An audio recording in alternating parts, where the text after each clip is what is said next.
দল হিসেবে আওয়ামী লীগের বিচার শুরুর প্রক্রিয়া চলমান বলে জানিয়েছেন আন্তর্জাতিক অপরাধ ট্রাইব্যুনালের চিফ প্রসিকিউটর আমিনুল ইসলাম। দুপুরে নিজ কার্যালয়ে সংবাদ সম্মেলনে তিনি বলেন, স্বাধীনতা যুদ্ধের পর থেকে আওয়ামী লীগের সকল অপকর্ম খতিয়ে দেখছে তদন্ত সংস্থা। প্রতিবেদন হাতে পেলেই পরবর্তী ব্যবস্থা নেওয়া হবে। এ সময় আওয়ামী লীগ আমলের নানা অপকর্মের খতিয়ান তুলে ধরেন চিফ প্রসিকিউটর। বিস্তারিত জানাচ্ছেন মাইনুল মারুফ।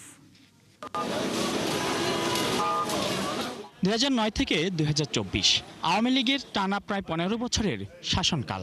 এই সময়ে গুম, খুন, বিচার বহির্ভূত হত্যা, নির্যাতন ও দুর্নীতি সহ নানা অভিযোগ ওঠে সরকার ও দলটির বিরুদ্ধে। তবে দলটির সব অপরাধ ছাপিয়ে যায় 2024 সালের জুলাই গণঅভ্যুত্থানে আন্দোলন দমনে সংঘটিত হত্যাকাণ্ড ও সহিংসতার অভিযোগ।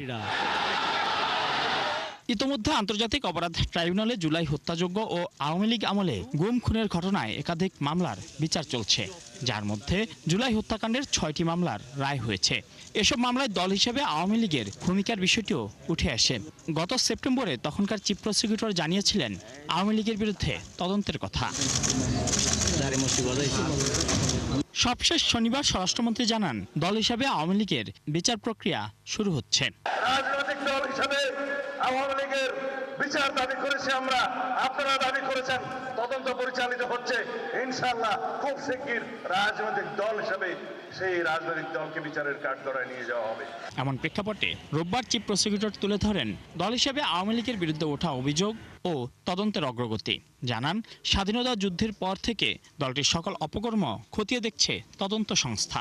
স্বাধীন হওয়ার পর থেকে আওয়ামী লীগের বিভিন্ন রকমের তাদের এই কর্মকাণ্ডগুলো আছে। সেনাবাহিনীর পাশাপাশি আরেকটা রক্ষী বাহিনী এবং সেখানে হাজার হাজার মানুষকে হত্যা করা, রাজনৈতিক দলকে নিষিদ্ধ করা, 2009 থেকে নিজেরা ফ্যাসিজম রাষ্ট্র কায়েম করে দীর্ঘদিন পর্যন্ত মানুষের উপরে নানানভাবে অত্যাচার নির্যাতন করা।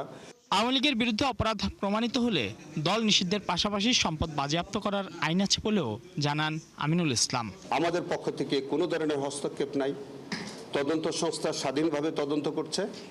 যদি আওয়ামী লীগের বিরুদ্ধে সংগঠন হিসেবে প্রাথমিক অভিযোগ প্রমাণিত হয়, তারা আমার কাছে রিপোর্ট সাবমিট করলে প্রয়োজনীয় ব্যবস্থা আমি নিব।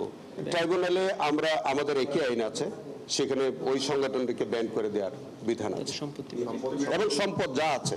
বাংলাদেশের ইতিহাসে এই প্রথম কোনো রাজনৈতিক দলের বিরুদ্ধে আন্তর্জাতিক অপরাধ ট্রাইব্যুনালে হতে যাচ্ছে বিচার কার্যক্রম। ব্যক্তিগত দায় আছে, কিন্তু সংগঠন হিসেবেও কিন্তু আলাদা দায় আছে। মাইনুল মারুফ, ৭১, ঢাকা।